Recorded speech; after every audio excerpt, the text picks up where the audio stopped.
नमस्कार, पद्मेश न्यूज में आपका स्वागत है। मैं कृष्णा सेंडे। सबसे पहले एक नज़र आज की हेडलाइंस पर। पड़ोसी युवक से परेशान नाबालिग लड़की ने जहर खाकर की आत्महत्या। रामपाली क्षेत्र के ग्राम मेंढकी की घटना। मोटरसाइकिल विद्युत पोल से टकराई, एक युवक की मौत, एक घायल। भाजपा यूनियन ने किया पूर्व मुख्यमंत्री दिग्विजय सिंह के पुतले का दहन। व्यापम मामले में अदालत ने दिग्विजय सिंह की याचिका की खारिज। शराबी पत्नी की हत्या कर फरार आरोपी को 10 वर्ष बाद पुलिस ने किया गिरफ्तार। पेट्रोल डीजल की कीमतों में वृद्धि से लोगों में आक्रोश। और क्रिसमस पर्व की तैयारियां शुरू, गिरजाघरों में रोज हो रहे हैं कार्यक्रम। अब समाचार विस्तार से।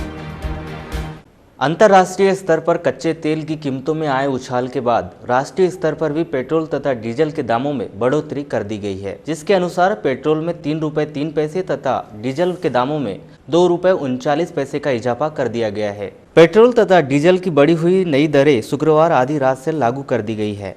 पेट्रोल तथा डीजल के दामों में हुई वृद्धि को लेकर आम नागरिकों में भारी रोष देखा जा रहा है, जिसके चलते आम लोग केंद्र सरकार की निंदा करते नजर आ रहे हैं। अंतर्राष्ट्रीय स्तर पर कच्चे तेल के दाम में आए उछाल के चलते राष्ट्रीय स्तर पर भी पेट्रोल तथा डीजल के दाम एक बार फिर बढ़ा दिए गए हैं, जिसके चलते आम नागरिकों को काफ़ी परेशानियों का सामना करना पड़ रहा है। आइए कुछ लोगों से बात करते हैं और जानते हैं कि उनकी इस बारे में राय क्या है। क्या नाम है आपका? नयन कुमार डहरवाल जी, अभी ये जो पेट्रोल और डीजल के दाम बढ़े हैं, इसे आप किस नज़रिए से देखते हैं?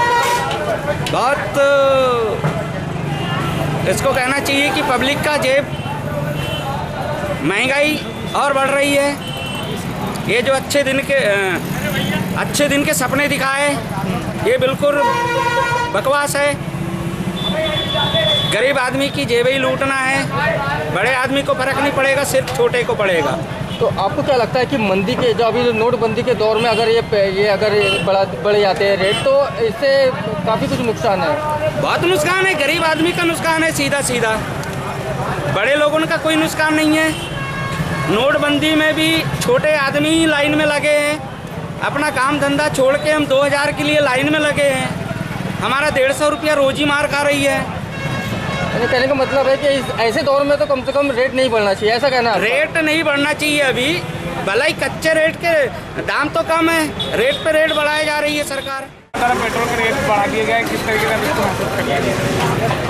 सरकार के द्वारा जो रेट बढ़ाए गए हैं, और मुझे लगता है कि जब से सरकार बनी है तो रेट बढ़ते ही आ रहे हैं धीरे धीरे। मुझे लगता है कि यदि इतना सब कुछ हो रहा है कि नोटबंदी हुई है और उसके अलावा और भी सरकार कई कदम ले रही है, तो फिर रेट बढ़ने नहीं चाहिए, मुझे ऐसा लगता है। सरकार ने अच्छे दिन का सपना दिखाया था, कहाँ तक मानते हैं अच्छे दिन आए कि नहीं है? अच्छे दिन का सपना दिखाया तो और अभी भी दिखा रहे हैं, बट अच्छे दिन मुझे नहीं लगता कि अभी तक कुछ अच्छे आए हैं। कोशिश ज़रूर जारी है, बोलिया ज़रूर जा रहा है, लेकिन लगता है कि अभी तक तो जनता के हिसाब से। अच्छा, आपको क्या लगता है कि अच्छे दिन वाकई में आएंगे क्या?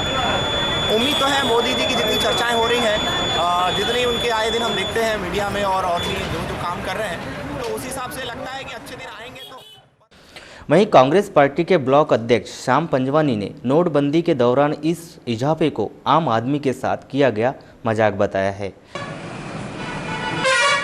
सर, कल रात से पेट्रोल के दाम बढ़ा दिए 3 रुपये के लगभग कर दिए, क्या मानते हैं आप इसकी?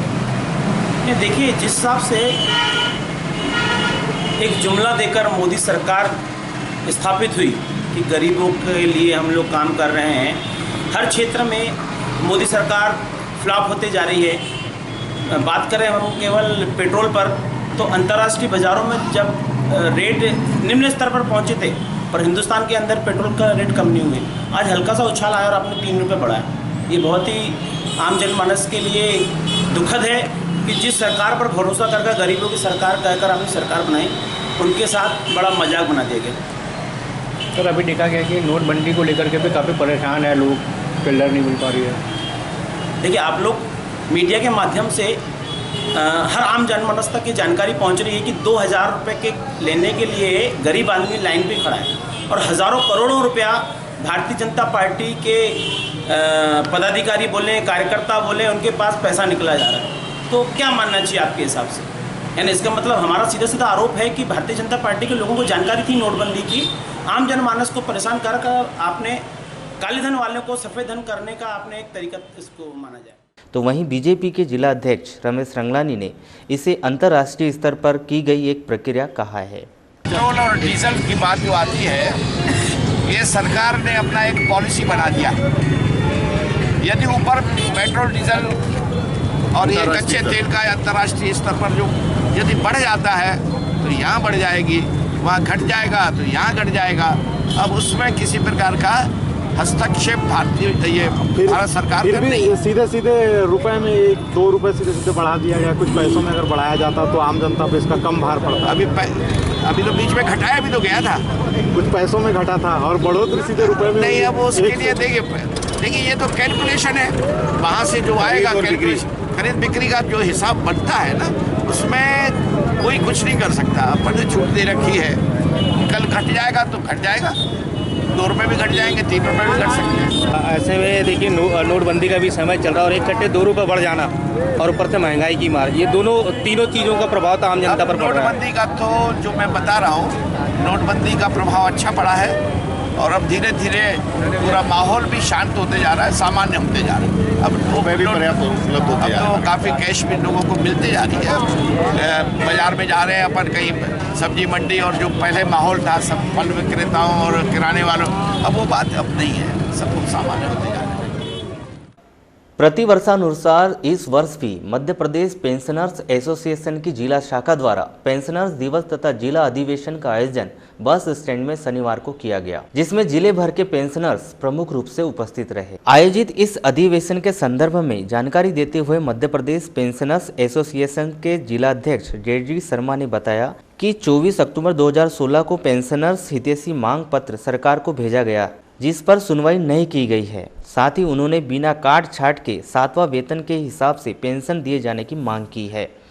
उन्होंने चेतावनी देते हुए आगे कहा कि यदि सरकार उनकी मांग पर ध्यान नहीं देती तो आगामी समय में कलेक्टर कार्यालय के सामने संगठन की ओर से भूख हड़ताल तथा धरना प्रदर्शन किया जाएगा। तो पहले अपना नाम बताइए। मैं जेडी शर्मा, अध्यक्ष मध्य प्रदेश पेंशनर्स एसोसिएशन जिला शाखा बालाघाट। जी सर, लोग जी बताइए सर, क्या आज हम लोग यहाँ पर अपना पेंशनर्स डे मना रहे हैं, साथ में जिला अधिवेशन भी मना रहे हैं। हम पेंशनर्स एसोसिएशन की ओर से प्रति वर्ष 17 दिसंबर को पेंशनर्स दिवस मनाते हैं। यह दिवस हम इसलिए मनाते हैं क्यों DS नाकरा करके एक सेंट्रल गवर्नमेंट एम्प्लॉय थे, उन्होंने ये पेंशन के संबंध में उच्चतम न्यायालय में एक आवेदन दिया था, जिसकी 17 तारीख को 17 दिसंबर 82 को निर्णय हुआ था। उस निर्णय में यह निर्णय आया था सुप्रीम कोर्ट की ओर से कि पेंशन कोई भिक्षा या अनुदान नहीं है, ना यह किसी प्रकार की कृपा है जो शासन हमारे ऊपर दिखाता है। यह एम्प्लॉय के जीवन काल में उसने अपनी युवावस्था में जो सेवाएं दी हैं उसका प्रतिफल है, और इसलिए ये कोई दान नहीं बल्कि पेंशनर का अधिकार है कि उसको पेंशन मिलना चाहिए। उसी संदर्भ में हम पूरे भारतवर्ष में सेंट्रल गवर्नमेंट के और मध्य प्रदेश गवर्नमेंट के और अन्य सभी स्टेट गवर्नमेंट के एम्प्लॉइज़ 17 दिसंबर को प्रतिवर्ष हम पेंशनर्स डे मनाते हैं। आज हमारा अधिवेशन का दिन भी है। अधिवेशन हम ये तय करने वाले हैं कि मध्य प्रदेश शासन हमारे 32 महीने का 6वें वेतन आयोग के अनुसार अभी तक पेमेंट नहीं किया है और रोक लिया है, और हम 17 तारीख को ही इस अधिवेशन में ये तय करने वाले हैं कि यदि मध्य प्रदेश शासन हमारे 7वें वेतन आयोग में एम्प्लॉइज और पेंशनर्स के बीच में कोई भेदभाव करता है तो हम उसका जमकर विरोध करेंगे। सरकार का हम जो भी हमारी स्थिति बनेगी उस स्थिति के अनुसार हम पुरजोर विरोध करेंगे और शासन से कहेंगे कि वह एम्प्लॉइज़ में और पेंशनर्स में किसी प्रकार का भेदभाव ना करे। एम्प्लॉइज़ को मध्य प्रदेश शासन फिटमेंट फार्मूला 2.57 देने जा रही है, जबकि पेंशनर्स को ये फिटमेंट फार्मूला केवल 2% 4.2। लालबर्रा क्षेत्र के ग्राम रानी कुठार निवासी कमल सिंह संयाम पथरी की बीमारी से पीड़ित है। गरीबी के चलते वह ऑपरेशन नहीं करवा पा रहे हैं। गांव वाले ने चंदा इकट्ठा कर कुछ रुपए जमा किए हैं, लेकिन वह काफी कम है। पीड़ित की पत्नी और परिजनों ने शासन से मदद की गुहार लगाई है। क्या नाम है आपका? सर नहीं, कहाँ रहते हैं आप? जी, आदिवासी परिवार से आते हैं? हाँ। जी, जो ये पीड़ित हैं ये कौन है आपके? पति। पति। कितने माह से बीमार हैं? कब से 2-3 साल हो गए। अच्छा, कौन सी बीमारी से ग्रसित हैं ये? पथरी का। तो क्या शासन के द्वारा कोई यानी इलाज के लिए कोई पहल नहीं की गई? पैसे से नहीं तो कहाँ से करेंगे? नहीं, आपके पास तो पैसे नहीं है, जैसे शासन के द्वारा इलाज के लिए। 2 बार तो भर्ती हुई है लेकिन अच्छा, क्या बोल के वापस कर दिए वहाँ पे जिला चिकित्सालय में आपके? अच्छा, तो कितने परिवार में कितने सदस्य हैं आप लोग? 6 है। अच्छा, तो घर की जिम्मेदारी इन्हीं के ऊपर? हाँ, ये तो अभी फिर घर का कैसा गुजारा हो रहा है? होता है अपने ठाम से आप जो भी बड़ी मजदूरी करे, आप ही करे जी। तो क्या मांग करते हैं आप जिले वासियों से? सहयोग राशि की। जी, क्या नाम? विनोद मड़ाई। जी, कहाँ रहते? यही रानी पठार में। जी, क्या कदम उठाए जा रहे हैं इस पीड़ित परिवार के लिए आपके द्वारा? उस पीड़ित परिवार ने पीड़ित है हमारे पास में, ऐसी बहुत ही परिवार से आया है हमारे पास में और बोलने लगे कि हमारे पास ऐसी ऐसी समस्या है और हमारे पास कुछ भी नहीं है, तो कहने लगे कुछ सहयोग राशि के लिए हमको मदद करो, ऐसे बोलने लगे। तो हमने फिर 2-4 लोग ऐसे हम गांव के ही लोगों ने इकट्ठा होकर फिर गांव से चंदा मांग किए और कुछ हमने बोले कि और कई ज़िले से हो जाए या आजू बाजू गाँव वालों से सहयोग मिल जाए तो अच्छी बात है, और हम लोग भी उनको सहयोग दे रहे हैं कि चंदा उगा के हम लोग उसके इलाज के लिए। जी, अत्यंत गरीब परिवार ही। हाँ, अत्यंत गरीब परिवार, ना खेती नहीं है, कुछ नहीं है, और वो ये ऐसी आदमी है कि वो उसके ही बगैर उसका पूरा परिवार का जीवन यापन होता रहता है। नहीं तो शासन प्रशासन के द्वारा कोई इलाज के लिए? शासन प्रशासन के 2 बार तो चले गए यहाँ बालाघाट हॉस्पिटल में जी, पर क्या हुआ वहाँ भर्ती होने के बाद में भी पता नहीं, अब वो वहाँ से वापस आ गया कि ऑपरेशन नहीं हो पाता, ऐसा कह के कुछ बताने लगा हमको। नहीं तो कौन सी बीमारी से ग्रसित हैं? वो उसको पथरी की बीमारी है और वो बहुत परेशानी, उसको तकलीफ हो गई है कुछ ऐसा। नहीं तो डॉक्टरों से जैसे आपने विचार विमर्श किया होगा तो कितने का बजट है इलाज में? बजट तो हमने अब किए नहीं, बताए नहीं, अब वही आदमी गया था जी। तो जब उस समय में उसका हाथ पैर में चलना अच्छा लग रहा था तो चले गया था और आता था जाता था। अभी तकलीफ बढ़ गई है तो चल नहीं सकता, वो सोए रहता है, ज़्यादा घूम फिर नहीं सकता, तकलीफ होती है, खून पेशाब जाता है, खून पेशाब के जरिए से खून भी जाती है। तो अभी लगभग कितनी राशि एकत्रित हो गई है? अभी तो लगभग ऐसे गांव के हिसाब से अभी हाँ, गांव छोटा पड़ता है। 2000 के लगभग में हुआ है अभी, और सोच रहे हैं कि और थोड़ा बहुत हो जाए तो अच्छी बात है। जी, नहीं जैसे ग्रामीणों ने बताया कि पीड़ित परिवार को यानी जो पीड़ित है व्यक्ति, इसको बहुत ही तकलीफ हो गई थी, तो अभी कोई? हाँ, तकलीफ हो गई थी तो वो अपने आप में ऐसा कि मैं आत्महत्या कर लूँगा इस टाइप का, यानी उसने सोच बना लिया था। फिर भी उसको बचाया हम लोगों ने और हमने फिर दिलासा दिलाई। हाँ, दिलासा दिलाई कि हम तेरे को सहयोग करेंगे, हम तुमको सहयोग करेंगे, और चंदा करके हम लोग उसको सहयोग किए। मैं तो जिलेवासियों से क्या मांग करते हैं आप, जैसे बहुत से समाज सेवा संस्था हैं उन लोगों से? वही चाह रहे हैं कि जैसा हम लोग सहयोग कर रहे हैं गांव वाले और गांव से चंदा उगा रहे हैं, उसी टाइप का यदि जिलेवासी और आजू बाजू के गांव वाले भी ऐसा हमको सहयोग दें तो इसके इलाज के लिए। नहीं तो ये गरीब परिवार से। हट्टा क्षेत्र में डुंडा सिवनी के पास बिजली के पोल से टकराने से एक युवक की मौत हो गई, वहीं एक अन्य युवक घायल हो गया। मृतक पंकज वराड़े नागपुर निवासी है, जबकि घायल युवक सतीश बावने सुसवा निवासी है। ये दोनों युवक शुक्रवार को हट्टा से सुसवा मोटरसाइकिल से जा रहे थे, तभी उनकी बाइक बेकाबू होकर एक विद्युत पोल से टकरा गई। इस हादसे में घायल दोनों युवकों को जिला अस्पताल लाया गया, यहाँ पंकज को मृत घोषित किया गया, वहीं सतीश का उपचार किया जा रहा है। सतीश बावने। कहाँ रहते हो? बेड़गांव नागपुर। कल कहाँ जा रहे थे आप लोग? मामा के दर भालवा जा रहे थे। कैसे क्या हुआ? गाड़ी 50-55 की स्पीड में थी हमारी, टर्निंग पे ट्रक आया, कुछ समझ नहीं आया, एकदम से ट्रक आया, आउट ऑफ कंट्रोल गाड़ी हो गई और कचरे में घुस गए। कचरे में गई क्या पोल से टकरा गया? हाँ, वो पोल कचरे में। कितने बजे की बात हुई? टाइम एग्जैक्टली पता नहीं है, तो 7:30 से 8 के बीच में। क्या करते हैं आप? मैं कंस्ट्रक्शन का काम करता हूँ, सिविल कंस्ट्रक्शन। और आपके साथ में कौन बैठा हुआ था? मेरा दोस्त था। क्या नाम था उसका? विक्की वराड़े। कहाँ रहता हूँ?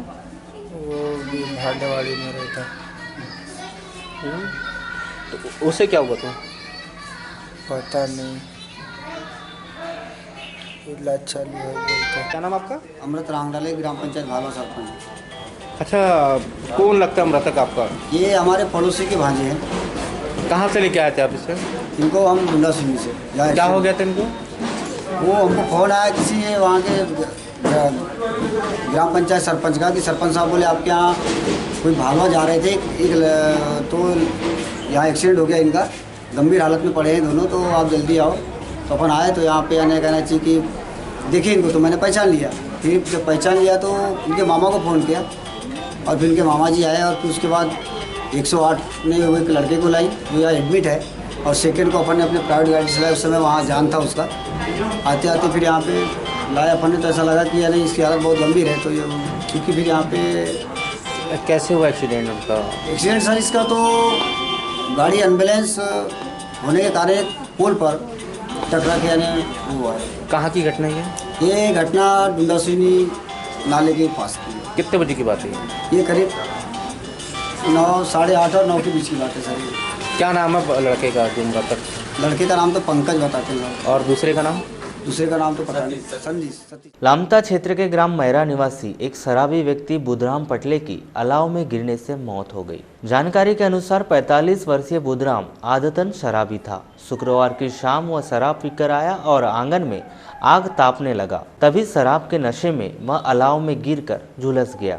उसे पहले लामता फिर बालाघाट के अस्पताल लाया गया, जहाँ इलाज के दौरान उसकी मौत हो गई। ये कौन लगते हैं आपके? ससुर। क्या नाम है इनका? बुधराम। कहाँ रहते हैं? मेरा। हाँ? मेरा। कहाँ रहते हो? मेरा गांव। थाना कौन सा पड़ता है? लामता। लामता। अच्छा ये बताओ कैसे कैसे जले ये? अब आगे अंगार ताप रहा था, वो कैसे संभल नहीं पाया होगा, एकदम गिर गया। कहाँ की बात है ये? घर ही की बात है। कब की बात है ये? 8-9 बजे। कल रात में। क्या तो कैसे गिरे? क्या शराब वराब पिए थे क्या? हाँ थोड़ा लिया था, कल बाजार था लामता। हाँ हाँ तो जाते ले लिया होगा तो। हाँ ले लिए थे। तो शराब की नशे में घर आए थे क्या? कितने बजे की, कितनी उम्र होगी इनकी? 45 साल। क्या करते हैं? रोजगारी धंधा है। अच्छा ये बताइए फिर यहाँ पे कितने बजे लाए थे इलाज के लिए? गढ़ी पुलिस ने 10 वर्ष से फरार एक आरोपी शेखू सिंह धुर्वे को गिरफ्तार कर लिया है। इस आरोपी ने 10 वर्ष पहले 2006 में अपनी पत्नी गोदरबाई की हत्या कर दी थी। गोदरबाई शराब पीती थी, इसी वजह से शेखू सिंह ने उसकी हत्या की थी। 10 वर्ष से फरार इस आरोपी को गिरफ्तार कर बैहर की अदालत में पेश किया गया। वहां से उसे न्यायिक रिमांड पर उप जेल भिजवा दिया गया है। भाजपा पदाधिकारियों के द्वारा शनिवार को रानी अवंतीबाई चौक में पूर्व मुख्यमंत्री दिग्विजय सिंह के पुतले का दहन किया गया। इस अवसर पर अनेक पार्टी पदाधिकारी मौजूद रहे।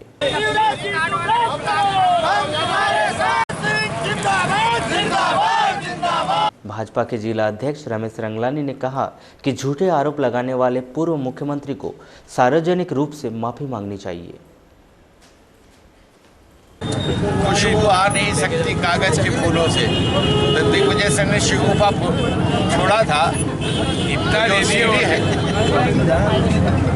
जो सीडी है उसमें कुछ छेड़छाड़ की गई है सरकार के द्वारा। सुप्रीम कोर्ट ने उसकी जांच करवाई और उसमें पाया कि किसी प्रकार की छेड़छाड़ नहीं हुई है। केवल एक शिगुफा छोड़ देना। हालांकि हम लोगों के लिए तो बड़ी अच्छी है कि बैठे हुए थे कि दिग्विजय सिंह को तो बोलने देना चाहिए। दिग्विजय सिंह के बोलने से झंडा पीछे भारतीय जनता पार्टी का वजूद भी बढ़ता है, उसके वोट भी बढ़ते हैं। और सुप्रीम कोर्ट ने आज ये साबित कर दिया कि ये जो बकवास किया करते हैं, और दिग्विजय सिंह कभी वो लादेन जी, कभी कसाब जी और इस प्रकार के उसामा बिन लादेन जी, आतंकवादियों को जी के द्वारा पुकारना उनको ये भी नहीं समझ में आता। और शिवराज जी ने सच्चाई पर चलने वाले, आज उन्होंने जिस प्रकार से शासन 3 बार भारतीय जनता पार्टी की सरकार बनी और चौथी बार बनने जा रही है, इनके के झूठे प्रचारों से कहीं नहीं, क्योंकि सुप्रीम कोर्ट से बड़ी कोई हस्ती है नहीं। सुप्रीम कोर्ट के बोलने के बाद भारतीय जनता पार्टी बहुत प्रसन्न है, पूरी भारतीय जनता पार्टी प्रदेश की। हम इससे प्रसन्नता महसूस करते हैं और कोई भी काम जब सच्चा किया जाता है और वो साबित भी होता है तो प्रसन्नता और ज़्यादा होती है। वारासिवनी के विधायक डॉक्टर योगेंद्र निर्मल का 64वां जन्मदिन 17 दिसंबर को पार्टी कार्यकर्ताओं ने हर्षोल्लास से मनाया। पार्टी कार्यकर्ताओं ने डॉक्टर निर्मल को शाल और श्रीफल भेंट कर मिठाई खिलाई। इस अवसर पर पार्टी कार्यकर्ताओं ने सिविल अस्पताल पहुंचकर मरीजों को फल भी वितरित किए।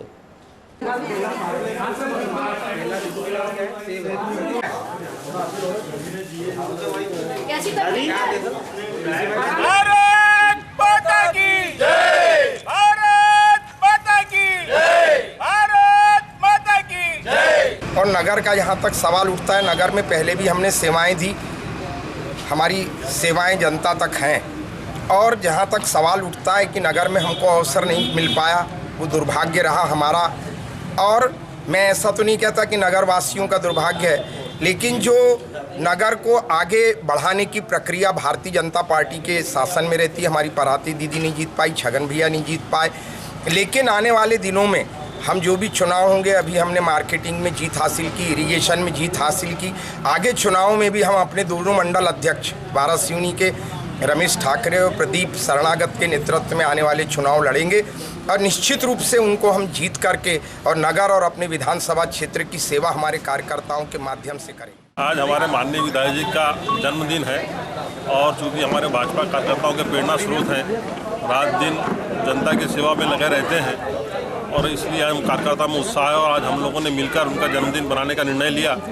इसका अस्पताल वारासिवनी में मरीजों के बीच वितरण भी किया और यहाँ हम अपने माननीय विधायक को मिठाई खिलाने आए थे और उनके दीर्घायु की हम ईश्वर से कामना करते हैं। यह फल वितरण का जो कार्यक्रम है, हमारे वारासिवनी महिला की क्षेत्र के जो विधायक हैं डॉक्टर योगेंद्र निर्मल जी, इनके जन्मदिन के अवसर पर आज मरीजों को फल वितरण का कार्यक्रम समस्त कार्यकर्ताओं की ओर से रखा गया था और हम समस्त कार्यकर्ता उनके यशस्वी जीवन की कामना करते हैं। यहाँ पर हमारे वारासिवनी और खरलांजी विधानसभा क्षेत्र के लाडले विधायक डॉक्टर योगेंद्र निर्मल जी का जन्मदिन है। सभी भारतीय जनता पार्टी के नगर मंडल और ग्रामीण मंडल के कार्यकर्ताओं ने हमारे विधायक जी की दीर्घ आयु के लिए क्या है इस अस्पताल में मरीजों को फल वितरण करके उन्हें आशीर्वाद प्रदान किया है। सभी लोगों के हमारे डॉक्टर साहब दीर्घायु हो, क्योंकि हमारे विधायक महोदय वारासिवनी क्षेत्र एवं खरलांजी क्षेत्र को निरंतर प्रगति की सीढ़ी पर पहुंचाने के लिए क्या सतत कार्य कर रहे हैं और हम चाहते हैं पूरे कार्यकर्ता बंधु और सभी लोग कि हमारे डॉक्टर साहब दीर्घायु हो, ताकि वारासिवनी क्षेत्र और खरलांजी क्षेत्र का विकास का निरंतर प्रगति पे रहे। साथ ही आज हमारे शिवराज सिंह चौहान जी जिला कबड्डी संघ द्वारा मध्य प्रदेश राज्य स्तरीय जूनियर बालक बालिका कबड्डी का प्रशिक्षण शिविर आयोजित किया गया है। मुन्ना स्टेडियम में इस 3 दिवसीय शिविर का शुभारंभ नगर पालिका अध्यक्ष अनिल तिवारी द्वारा किया गया। इस शिविर में खिलाड़ियों को राष्ट्रीय स्पर्धा के लिए प्रशिक्षण दिया जा रहा है। कबड्डी प्लेयर्स, क्योंकि आप लोग मध्य प्रदेश की टीम के लिए चयनित हुए, अब प्रदेश का नाम कबड्डी में ऊपर उठाना यह आप लोगों की जवाबदारी है। चयनकर्ताओं ने तो आपको चयन कर दिए क्योंकि आपका बहुत अच्छा प्रदर्शन था। आपके प्रदर्शन को देखते हुए आप लोगों का यहाँ चयन हुआ है। जितना अच्छा प्रदर्शन आप लोगों ने यहाँ बालाघाट में उस दिन टूर्नामेंट में किए और आप चयनित हुए, इससे भी अच्छा प्रदर्शन आप बड़ौदा में करके मध्य प्रदेश का नाम रोशन करेंगे और प्रदेश को कबड्डी में ऊंचाई तक पहुंचाएंगे।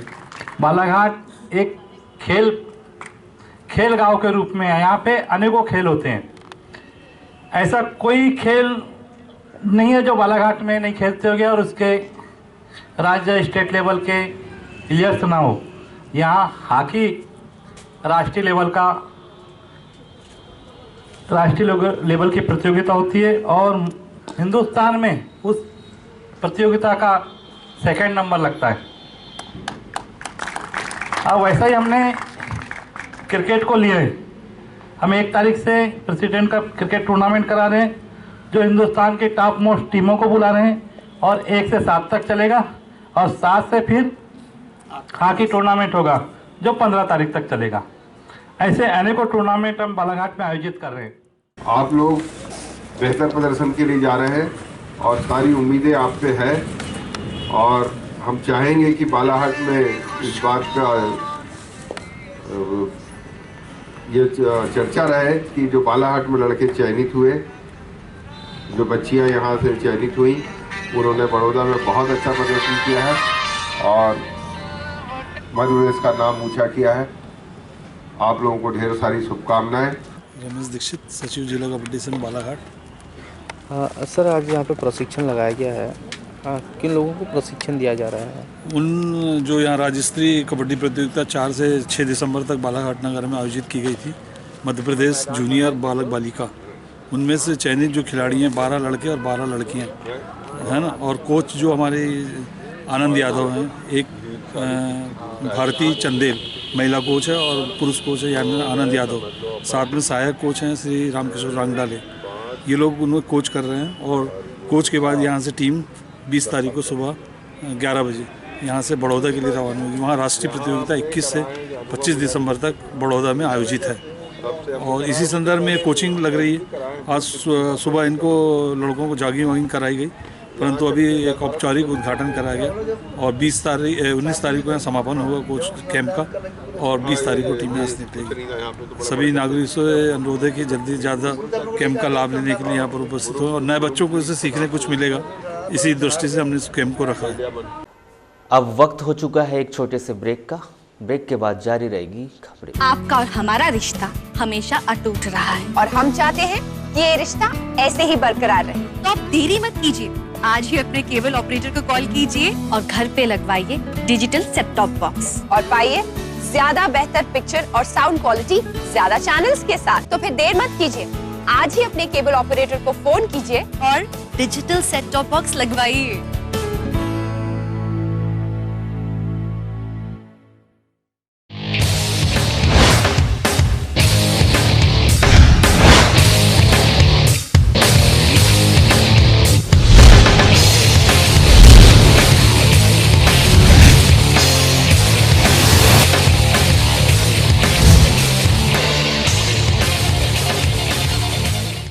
ब्रेक के बाद एक बार फिर से आपका स्वागत है। ईसाई धर्मावलंबियों का सबसे बड़ा पर्व क्रिसमस डे 25 दिसंबर को मनाया जाएगा। इस पर्व की तैयारियां अभी से शुरू हो गई है। शनिवार को नगर के मेथोडिस्ट चर्च में सैली सिस्टर कार्यक्रम का आयोजन किया गया। इसके अंतर्गत महिलाओं द्वारा उपहार वितरित किए गए। क्रिसमस पर्व की तैयारियों में यहाँ रोज कार्यक्रमों का आयोजन किया जा रहा है। नाम रेवरेंड डी.के. दान है। मैं मेथोडिस्ट चर्च बालाघाट का पास्टर इंचार्ज हूँ। वर्ष 2016 के इस क्रिसमस कार्यक्रम स्टार्ट हो गया है और ये 27 नवंबर से जारी है। 27 नवंबर से पहला आगमन और उसके बाद में 4 तारीख को दूसरा आगमन और 11 तारीख को तीसरा आगमन और 18 तारीख को चौथा आगमन की कैंडल जो है चर्च में जलाई जा रही है। और इस प्रकार से क्रिसमस जो है 1 महीना पूर्व हमारा आरंभ हुआ है। और आज जो है महिला समिति की जो है शैली प्रतियोगिता यहाँ पर होती है, शैली सिस्टर प्रोग्राम हो रहा है और महिलाएं एक दूसरे को इनाम देती हैं और अपने अपने घर से कुछ स्वादिष्ट व्यंजन बना कर लाती हैं और आपस में एक दूसरे को बांटती हैं और देकर इस त्यौहार का आनंद मनाती हैं, जो कि क्रिसमस जो है देने का त्यौहार है। परमेश्वर ने अपने इकलौते बेटे प्रभु यीशु मसीह को इस दुनिया के लिए दे दिया, मानव जाति की सेवा के लिए, इसलिए देने का त्यौहार है। इसलिए आपस में ये गिफ्ट आदान प्रदान करती हैं, एक दूसरे को देती हैं और जो कुछ भी बनाकर लाती हैं उसे आपस में। शनिवार को अखिल कुशवाहा भारतीय महासभा की ओर से एक पत्रकार वार्ता का आयोजन किया गया, जिसमें महासभा के राष्ट्रीय अध्यक्ष राकेश कुमार महतो ने समाज के पिछड़ेपन, समाज के उत्थान तथा जनसंख्या के आधार पर राजनीतिक हिस्सेदारी दिए जाने सहित अन्य मुद्दों पर चर्चा की। पत्रकार वार्ता को संबोधित करते हुए राष्ट्रीय अध्यक्ष महतो ने बातों ही बातों में केंद्र सरकार पर जमकर निशाना साधा है। साथ ही केंद्र तथा राज्य में मंत्री पद न देने पर उत्तर प्रदेश चुनाव में बीजेपी का समीकरण बिगाड़ देने की बात कही है। साथ ही उन्होंने अपनी इन्हीं मांगों को लेकर जनवरी में बीजेपी के राष्ट्रीय अध्यक्ष अमित शाह से मुलाकात करने की बात की है। कि यह बिरादरी कुशवाहा, सैनी, मौर, काछी, कछवाहा 90% अपना समर्थन भारतीय जनता पार्टी को पिछले चुनाव में विधानसभा और लोकसभा में दी। लेकिन इस बिरादरी को भारतीय जनता पार्टी की सत्ता शासन वाली पार्टी एक भी कहीं हिस्सेदारी नहीं दी, न संगठन में न ही शासन में।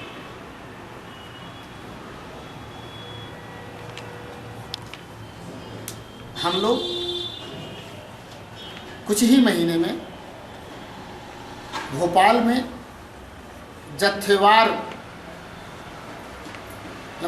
सामूहिक 1 दिवसीय धरना देकर मुख्यमंत्री को ज्ञापन देंगे और इस बात को रखेंगे कि हम लोगों ने, हमारे बिरादरी ने आपको सम्मान, अधिकार, हिस्सेदारी के लिए समर्थन दिया था और आपने इसके साथ बेईमानी की है, छल किया है, धोखा दिया है, हिस्सेदारी नहीं दी है। ग्राम चांगोटोला के किसान विजय कुमार चौरड़िया ने सहकारी समिति पर नियम विरुद्ध कर्ज की वसूली करने का आरोप लगाया है। किसान के अनुसार उनके पिता ने सहकारी समिति से 48,000 रुपये का कर्ज लिया था तथा सरकार की ओर से उनके पिता को 50,000 रुपये के अधिक की धनराशि फसल बीमा के रूप में मृतक पिता के खाते में आई है, लेकिन समिति की ओर से उनके खाते से पिता का कर्ज काट लिया गया है। साथ ही समिति वाले फसल बीमा का भुगतान न करते हुए 50,000 रुपये की खाद खरीदने का दबाव बना रहे हैं। उन्होंने समिति के संबंधित कर्मचारियों पर कार्रवाई किए जाने की बात कही है। सर क्या नाम है आपका? विजय कुमार चौरड़िया। कहाँ से? चांगोटोला से। जी सर, ऐसी बात सामने आ रही है कि जो रकम लिए थे, जो समिति से जो कर्जा उठाए थे, तो उसमें आपका कुछ कर्जा काट लिया गया। क्या है पूरा मामला? मेरा कोई कर्जा नहीं था, मेरे पिताजी का कर्जा था। मेरे पिताजी की उनकी खुद की पट्टी है, उनने कर्जा लिए थे, उनके नाम से कोई डिमांड नोटिस नहीं आया, मेरे नाम से उसने डिमांड नोटिस भेजा। मैंने कोई कर्जा नहीं लिया था। तो कितने का कर्जा? 45,000 कुछ समथिंग का था, बीमा सहित 48,773 रुपये काटा गया मेरा। मैंने धान बेचा अपनी पट्टी में और मेरी पट्टी से वो कर्जा काटा गया। इस मामले के संदर्भ में चर्चा के दौरान जिला सहकारी बैंक के महाप्रबंधक PS धनवाल ने बताया कि यदि बीमा राशि से कर्ज की वसूली हो जाती है तो जबरन वसूली करने का किसी को अधिकार नहीं है। उन्होंने इस पूरे मामले की जांच कराए जाने तथा जांच में दोषी पाए जाने वाले कर्मचारी पर कार्रवाई किए जाने की बात कही है।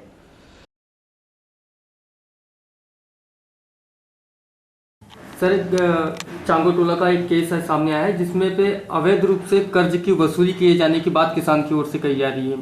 उसमें ये कहा गया है कि उनके पिताजी की मृत्यु हो चुकी थी, जिनके ऊपर 48,000 समथिंग का कुछ कर्ज था, लेकिन उन्हें जो शासन से बीमा राशि प्राप्त हुई है वो 50,000 रुपये से अधिक है।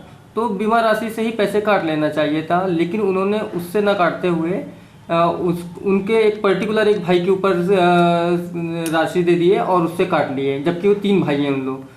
तो इस संदर्भ में क्या कहेंगे सर आप? प्रकरण की जांच करवा लेते हैं। यदि ऐसा पाया जाता है कि खाते में उन्होंने उपार्जन धान उपार्जन से किसी एक भाई से राशि काट ली गई है तो उसको नियम अनुसार जो मृतक के वैध वारिसान हैं, वो 2 भाई हों 3 भाई हों, सभी से बराबरी में राशि की वसूली की जाना थी।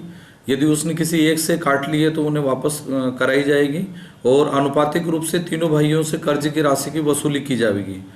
जहाँ तक सवाल है बीमा की राशि का, तो बीमा की राशि से भी यदि हमारा कर्ज चुकता हो जाता है तो फिर उनसे पृथक से वसूली का कोई प्रश्न पैदा नहीं होता है। यदि किसी ने कोई चूक की है तो वो सुधार करवा देंगे, यदि जानबूझकर की है तो उसके विरुद्ध कार्रवाई की जाएगी। जी सर, आवेदक का कहना यह है कि जो फसल राशि का जो बीमा मिला है जो सरकार की तरफ से उन्हें, तो वहाँ के जो सोसाइटी वाले हैं वो उन पे दबाव डाल रहे हैं कि ये आपको पैसा नहीं दिया जाएगा, बल्कि इससे आपको खाद या सोडा वगैरह खरीदना होगा। नहीं, ऐसा उन लोग नियम का हवाला दे रहे, तो ये सही है क्या सर? नहीं, पहले जांच करवा लेंगे। ये ऐसा कुछ कहा जाना संभव नहीं होगा। मैं पहले प्रकरण की जांच करवा लेता हूँ, जो भी तथ्य पाए जाएंगे तदनुसार कार्रवाई की जाएगी। इस पूरे मामले पर फोन पर की गई चर्चा के दौरान सहकारी समिति चांगोटोला के लिपिक ने बताया कि इस पूरे मामले में उनका कोई लेना देना नहीं है। उन्होंने महापदस्थ डाटा ऑपरेटर तुलसीकर को इस पूरे मामले के लिए जिम्मेदार ठहराया है। जिला पंचायत सदस्य राकेश डहरवाल द्वारा ग्राम साले और मिरेगांव में सभा मंच और यात्री प्रतीक्षालय के निर्माण कार्य के लिए भूमि पूजन किया गया। इस अवसर पर श्री डहरवाल ने कहा कि वे पूरे क्षेत्र में विकास कार्यों को बढ़ावा दे रहे हैं। उन्होंने नोटबंदी से होने वाले नुकसान की जानकारी भी ग्रामीणों को दी।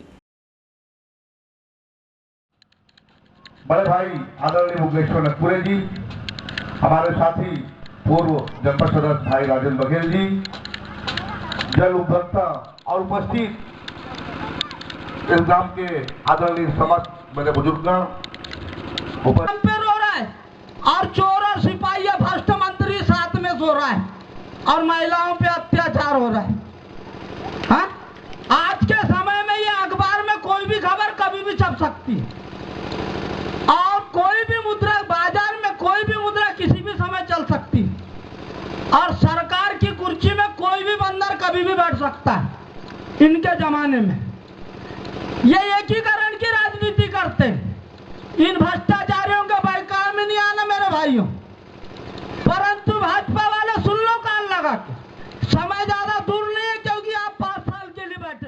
राष्ट्रीय जो वो है नोट है उसको आपने 2 मिनट में बिल्कुल बोल दिए कि वो कागज का टुकड़ा रह जाएगा। क्या यही देश के हमने प्रधानमंत्री इसलिए बनाए थे कि वो हमें इस टाइप से धोखा देंगे? सामान्य साथी, आप जैसे जानते हो कि यह लालबर्रा जनपद से लेके बालाघाट जिला पंचायत, प्रदेश और देश में भी सरकार रहने के बाद में भी आपको हर एक काम के लिए तड़पना पड़ता है, तरसना पड़ता है। आज बैंकों में लाइन देख लो, हर किसी को, जितने भी बैंक में लाइन लगा है, प्रेस वाले जो बता रहे, बड़े बड़े प्रेस वाले, कि आज जनता मोदी जी से खुश है। उनने जो भ्रष्टाचार और काला धन को खत्म करने के लिए जो नोटबंदी की है, अच्छी बात है। यह बताइए, जो दिन भर बैंक की लाइन में लगे हैं सुबह से शाम तक के, क्या उनका मन, उनकी आत्मा गवा देगी कि उनके लिए क्या अच्छा किए? पूरा घर परिवार छोड़ के आज पूरा देश लाइन में लगा हुआ है। लालबर्रा रोड, जबकि हमारे क्षेत्र के विधायक भाई गौरी शंकर जी बिसेन है और वो यहाँ से कई बार जाते होंगे, कई जगह उद्घाटन बोलते हैं क्योंकि अपने साथ में तो नारा लेके चलते हो, कहीं भी अपना भूमि पूजन करते हैं, लेकिन उनको ये नहीं दिख रहा है कि ये मोगांव से मालपुर जो रोड की हालत इतनी खराब है। अभी हमने करीब 1-1.5 साल से इस रोड में जाना बंद कर दिया है। अभी नहर के चुनाव होते थे और हम यहाँ से गए 2-4 बार यहाँ से खारी खरीद तब हमको देखने में आया कि भाई ये रोड क्या है।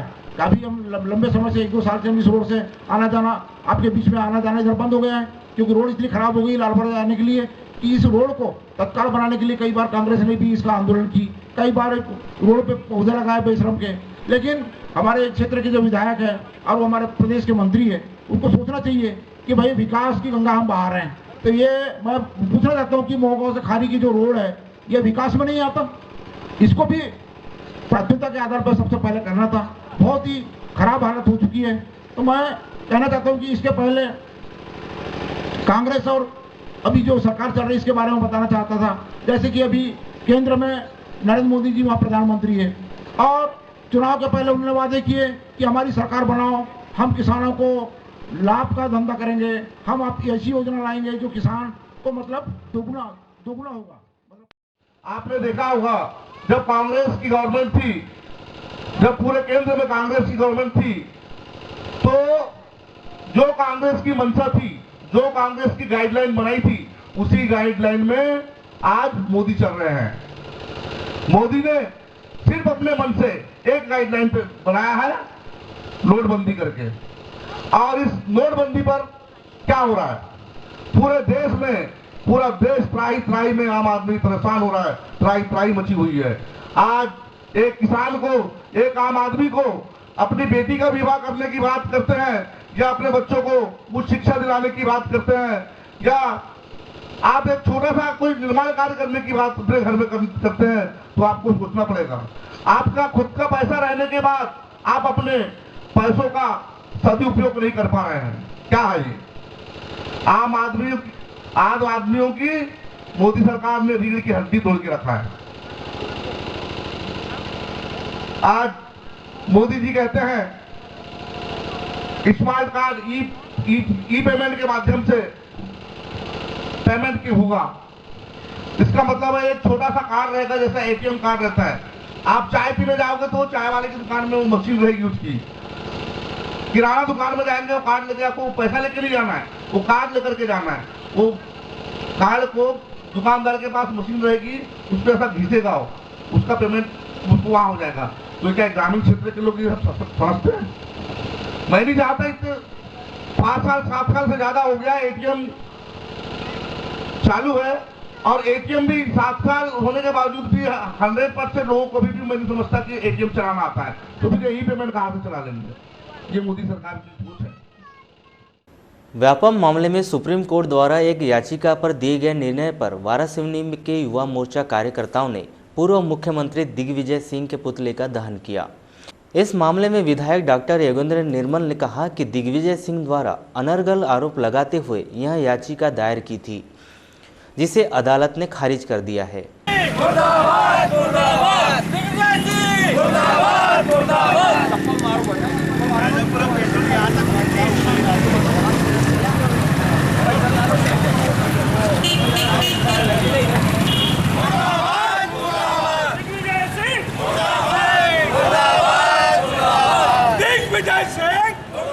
जो कोर्ट ने फैसला दिया है कि व्यापम की CD के साथ कोई छेड़छाड़ नहीं की गई है, तो ये जो आरोप बार बार दिग्विजय सिंह और कांग्रेस भारतीय जनता पार्टी पर लगा रही थी, हमारे मुख्यमंत्री हमारे नेता शिवराज सिंह पर लगा रही थी कि CD के साथ छेड़छाड़ की गई है, भ्रष्टाचार किया गया है व्यापम में, आज इसके खिलाफ जो कोर्ट ने फैसला दिया है भारतीय जनता पार्टी हमारे नेता शिवराज सिंह के पक्ष में, उसके खिलाफ हम दिग्विजय सिंह का पुतला दहन कर रहे हैं। युवा मोर्चे के माध्यम से हमारे युवा मोर्चे के नेता दीप भाई और उनका सारा जो है युवा मोर्चा यहाँ है, आज इसके माध्यम से हमने और दिग्विजय सिंह का पुतला दहन किया है।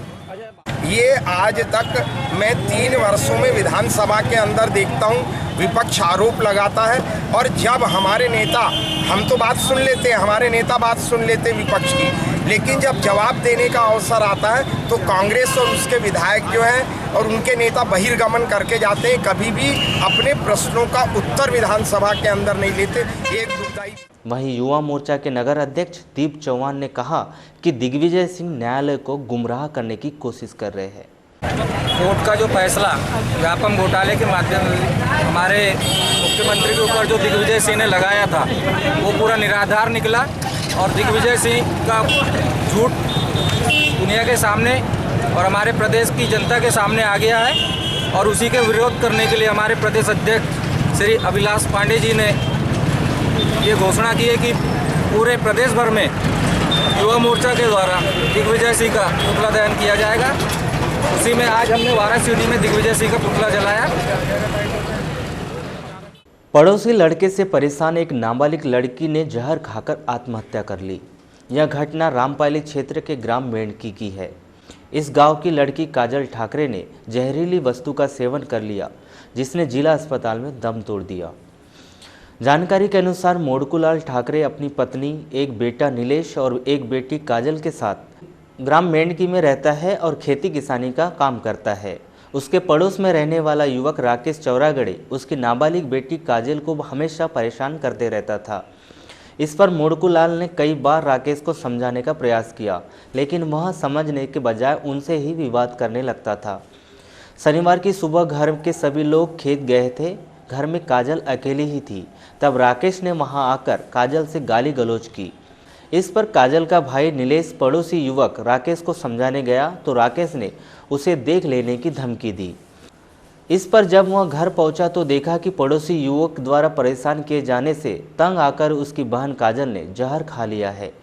उसे तत्काल वारासिवनी के अस्पताल ले जाया गया, जहां से उसे जिला अस्पताल रेफर कर दिया गया, जहां उपचार के दौरान काजल की मौत हो गई।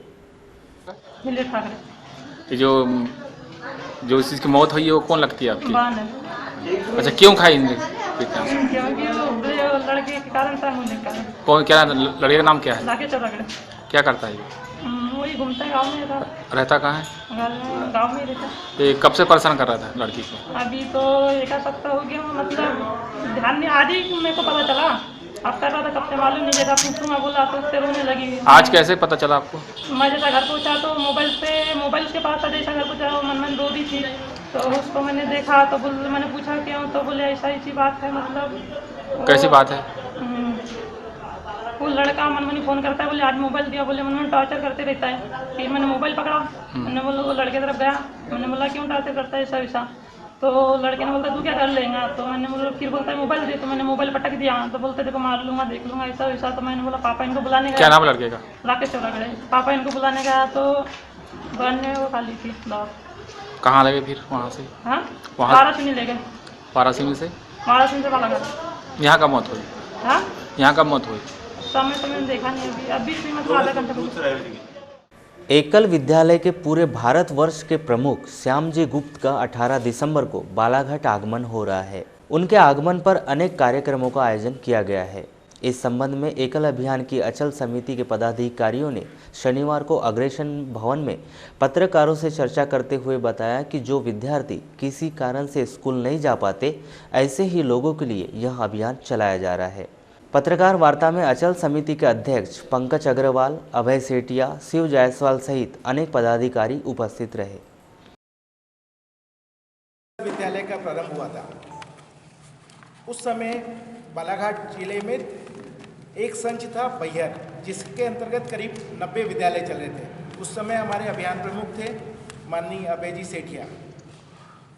उसके बाद में निरंतर वृद्धि होती गई और आज वर्तमान में बालाघाट में 270 विद्यालय चल रहे हैं। ये 270 विद्यालय ऐसे ग्रामों में चल रहे हैं जहाँ पे कोई भी सरकारी या प्राइवेट स्कूल नहीं है, और ये स्कूल में जो शिक्षक होता है वो शिक्षक उसी गांव का ग्रेजुएट पढ़ा हुआ आदमी होता है जो उस विद्यालय को संचालित करता है। माननीय अभय जी के बाद में हमारे जो अभियान प्रमुख बने माननीय शिवजी जायसवाल बने, और अभी वर्तमान में मैं हूँ। बालाघाट में 270 विद्यालय में से 90 विद्यालय गढ़ी, बिटली, बैहर, परसवाड़ा इस तरफ चल रहे हैं। 90 विद्यालय हमारे लांजी संच में चल रहे हैं और 90 विद्यालय उकवा साइड में चल रहे हैं, उकवा और इधर चल रहे हैं। सन 1984 से पूरे देश के अंदर एकल विद्यालय अभियान के माध्यम से ऐसे क्षेत्र, आदिवासी क्षेत्र, पिछले क्षेत्र जहाँ पर आज भी ऐसी व्यवस्थाएं नहीं है जहाँ बच्चों को अच्छी शिक्षा मिल पाए, इसी उद्देश्य को लेकर माननीय श्यामजी गुप्त पिछले 30 वर्षों से लगातार अनवरत एकल विद्यालय के माध्यम से कार्य कर रहे हैं। एकल विद्यालय एक शिक्षक एक विद्यालय इस तरह से कार्य करता है। इसमें किसी प्रकार का बिल्डिंग या ऐसा कोई क्षेत्र नहीं है जहाँ पर हम लोग काम करते हैं। हमारे जो आचार्य होते हैं वो गांव की किसी खाली जगह पर, किसी स्थान पर या किसी व्यक्ति या द्वारा दी गई कमरे पर इस स्कूल को संचालित करते हैं, और उस क्षेत्र के जो बच्चे होते हैं जिन्हें कभी शिक्षा नहीं मिल पाई है, जहाँ पर विद्यालय नहीं है, ऐसे बच्चों को उठाकर वापस लाना और उनको आगे बढ़ाना, क्योंकि भविष्य हमारे ये बच्चे ही होते हैं, इसलिए उनको पढ़ाकर आगे बढ़ाना, यही उद्देश्य को लेकर हम लोग काम कर रहे हैं। 5 तरह की शिक्षा इसमें होती है। बच्चों के साथ साथ हमारे जो आचार्य होते हैं वो गांव में जाकर पोषण वाटिका के माध्यम से खेती कैसे करना है इसमें भी जानकारी देते हैं। चिकित्सा से संबंधित जानकारी जो होती है वो भी उन्हें देते हैं। का कार्यक्रम विगत 26 सालों से पूरे देश वर्ष में चल रहा है, और एक अद्वितीय प्रतिष्ठा और अद्वितीय प्रतिभा के धनी माननीय श्याम जी, जो कि एकल अभियान संगठन के केंद्रीय प्रमुख हैं, जिन्होंने सन 86 से ये देखा कि वनवासी में जा जाकर जो ग्राम हैं वहाँ पर उनका जीवन स्तर क्या है। उस जीवन स्तर से जब उन्होंने वाकिफ हुआ तो उन्होंने देखा कि यहाँ पर शिक्षा अप्राप्त है, और जब तक हम लोगों को शिक्षित नहीं करेंगे, जब तक पूरा भारतवर्ष में कल्याण होना संभव नहीं है। और श्याम जी, माननीय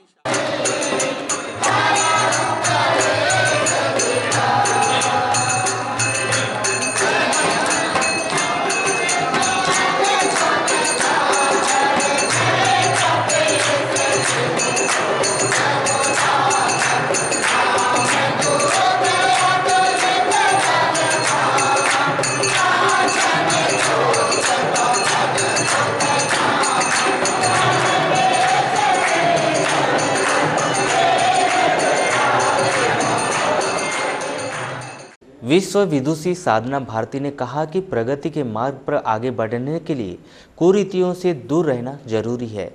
उन्होंने कहा कि वह ऐसा समाज बनाना चाहती है जो रूढ़िवादिता से दूर रहे। खैरलांजी में लोधी समाज के कार्यक्रम में शामिल होने आई साधना भारती ने कहा कि दहेज प्रथा, मृत्यु भोज पूरी तरह से बंद किया जाना चाहिए। ऐसी कुरीतियों के खिलाफ वे शुरू से अभियान चला रही है। बालाघाट के खैरलांजी में युवक युवती परिचय सम्मेलन लोधी समाज का और एक सामाजिक मिलन समारोह आयोजित किया जा रहा है, जिसमें मुझे मुख्य अतिथि के रूप में आमंत्रित किया गया है। तो दिल्ली से आई हूँ मैं यहाँ पर और उस कार्यक्रम में शिरकत लेने के लिए। तो कल मैं वहाँ पर पहुँचूँगी और सभी तरह की सामाजिक बातों को रखने का काम मैं उसमें करूँगी। तो कई बातें उसमें रहेंगी। साथ ही साथ मुख्य उद्देश्य मेरा उसमें यही रहेगा कि एक तो बचपन से ही मैं सामाजिक मिलन समारोह, युवक युवती परिचय सम्मेलनों में शिरकत करती रही हूँ और दहेज प्रथा के खिलाफ और समाज में जितनी भी कुरीतियाँ व्याप्त हैं, चाहे वो मृत्यु भोज हो, दहेज प्रथा हो, भ्रूण हत्या हो, सभी के खिलाफ हमेशा आवाज़ बुलंद करती रही। मैंने पहले भी कई बार मैं आई हूँ यहाँ पर, तो हमेशा इस बात को रखने का हमेशा काम किया है कि विभिन्न धर्मों के अंदर विभिन्न जाति के लोग, सभी जाति के लोग विद्यमान हैं और लोधी समाज के लोगों को मैंने खोजने का काम किया है विभिन्न धर्मों के अंदर। जैसे इस्लाम धर्म के अनुयायी है, पाकिस्तान में लोधी समाज के बहुसंख्यक लोग हैं। ऐसे ही जापान के अंदर बौद्ध धर्म के अनुयायी हैं लोधी समाज के बहुसंख्यक लोग। पंजाब और अमेरिका में लोधी समाज के लोग जो हैं वो सिख धर्म के अनुयायी हैं। कनाडा में सिख धर्म के अनुयायी हैं। ब्रेनकिन लोधी अमेरिका में है, बहुत बड़े रेसलर हैं। फ्रांसिस्को लोधी इटली में है, जो कि लोधी लगाने का काम उन्होंने अपने नाम के आगे किया। तो मैं चाहती हूँ विभिन्न धर्मों के अनुयायी, विभिन्न भाषा बोलने वाले लोधी बंधुओं का एक अंतर्राष्ट्रीय स्तर पर कार्यक्रम करने का काम मैं करूं और वो मैं बहुत जल्दी उस कार्यक्रम की घोषणा भी करूंगी। चलते चलते एक नज़र आज की हेडलाइंस पर एक बार फिर। पड़ोसी युवक से परेशान नाबालिग लड़की ने जहर खाकर की आत्महत्या। रामपाली क्षेत्र के ग्राम मेंढकी की घटना। मोटरसाइकिल विद्युत पोल से टकराई, एक युवक की मौत, एक घायल। भाजपा यूनियन ने किया पूर्व मुख्यमंत्री दिग्विजय सिंह के पुतले का दहन। व्यापम मामले में अदालत ने दिग्विजय सिंह की याचिका की खारिज। शराबी पत्नी की हत्या कर फरार आरोपी को 10 वर्ष बाद पुलिस ने किया गिरफ्तार। पेट्रोल डीजल की कीमतों में वृद्धि से लोगों में आक्रोश और क्रिसमस पर्व की तैयारियां शुरू। गिरजाघरों में रोज हो रहे हैं कार्यक्रम। इसी के साथ ही पद्मेश न्यूज का यह अंक यहीं समाप्त हुआ। नमस्कार।